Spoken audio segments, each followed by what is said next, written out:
ကြီးတက်ချမ်းသာပေမဲ့လည်းပဲအိမ်တော်ရေးဖောက်ပြန်ခြင်းခံလိုက်ရတဲ့ဝင်းမုံရွှေကြီးရဲ့ညီမဖြစ်သူဝင်းမုံရွှေကြီးရဲ့ညီမဖြစ်သူနဒီရွှေကြီးကတော့အသက်ငယ်ငယ်နဲ့အိမ်တော်ကြားခဲ့တာဖြစ်ပါတယ်။သားလေးတစ်ယောက်နဲ့သမီးလေးတစ်ယောက်ကိုရရှိပိုင်ဆိုင်ထားပြီးတော့နဒီရွှေကြီးကသူမရဲ့အိမ်တော်ရေးကိုဆိုရှယ်မီဒီယာမှာတိတ်ပြီးချပြလေးမရှိသလို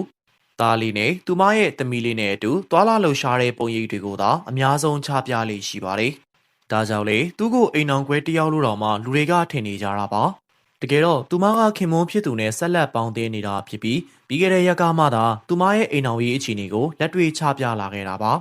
သူမရဲ့ခင်မွန်းဖြစ်သူကအမျိုးသမီးတစ်ယောက်နဲ့တစ္ဆာဖောက်နေတာဖြစ်ပြီးသူမကိုကွာရှင်းပေးတာမျိုးလည်းမရှိဘဲနဲ့အကြက်ကင်နေတာဖြစ်ပါတယ်ဒါအပြင်ခင်မွန်းဖြစ်သူဟာသူဖောက်ပြန်လို့အိမ်တော်ရေးကွာရှင်းရတာမျိုးမဟုတ်ပဲဇနီးဖြစ်သူရဲ့အတိုင်းဝိုင်းကသူတို့ရဲ့မိသားစုကိုနှိပ်ချဆက်ဆံတာကြောင့်အိမ်တော်ရေးပြဿနာတွေကိုရင်ဆိုင်နေရကြောင်းရေးတင်ခဲ့တာပါ